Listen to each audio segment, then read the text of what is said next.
ప్రధానమంత్రి నరేంద్ర మోదీ తన రిటైర్మెంట్పై ఆసక్తికర వ్యాఖ్యలు చేశారు.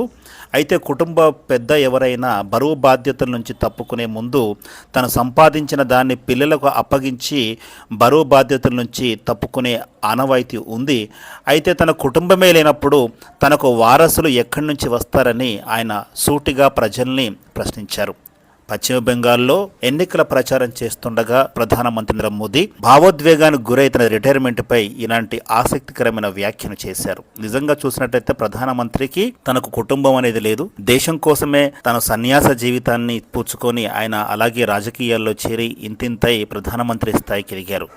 అదే సభలో ప్రజలే తన కుటుంబమని, ప్రజలనే తన కుటుంబంగా భావించానని చెబుతూ తనకు వారసులు ప్రజలేనని కూడా ఆయన చెప్పడం జరిగింది.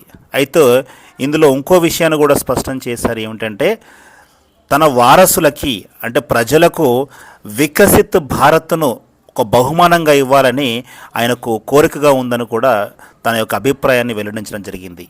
అంటే ప్రజలే తన కుటుంబం, ప్రజలే తనకు వారసులు, ఆ వారసులకు అభివృద్ధి చెందిన వికసిత్ భారత్ను బహుమానంగా ఇవ్వాలని ఆయన ఆకాంక్షిస్తున్నట్లు కూడా సభలో భావోద్వేగానికి గురై ఒకంత ఆయన చెలించిపోయి ఇలాంటి ప్రకటన చేశారు. అయితే మే 13వ తేదీన 4వ దశ ఎన్నికలు మన దేశంలోని కొన్ని ప్రాంతాల్లో జరుగుతుండగా ప్రధానమంత్రి ఈ వ్యాఖ్యలు చేయడము ప్రాధాన్యతను సంతరించుకుంది. అయితే భారతీయ జనతా పార్టీలో మరి రాజకీయ వారసులు ఉండరు, వారసత్వ రాజకీయాలకు అవకాశం అనేది ఉండదు. కేవలం ప్రతిభ ఆధారంగానే, ప్రజ్ఞ ఆధారంగానే, ప్రజాసేవ ఆధారంగానే సీట్లు లభిస్తాయి అన్నది మనందరికీ తెలుసు. మిగతా పార్టీల కంటే భారతీయ జనతా పార్టీ భిన్నమైన పార్టీ. మరి ప్రాంతీయ పార్టీలను చూసినట్లయితే లేదా కాంగ్రెస్ పార్టీ లాంటి పార్టీని చూసినట్లయితే అందులో వారసత్వ రాజకీయాలు చాలా ప్రస్ఫుటంగా కనిపిస్తాయి. ఒకే కుటుంబం నుంచి ముఖ్యమంత్రులు అవుతారు, ఒకే కుటుంబం నుంచి మంత్రులు అవుతారు, ఒకే కుటుంబం నుంచి ప్రధానమంత్రులు కూడా అవుతారు. అలాంటి పరిస్థితులు మన దేశ రాజకీయాల్లో కనబడుతున్నాయి. ప్రాంతీయ పార్టీలో అలాంటి వైఖరిని స్పష్టంగా మనం చూడవచ్చు.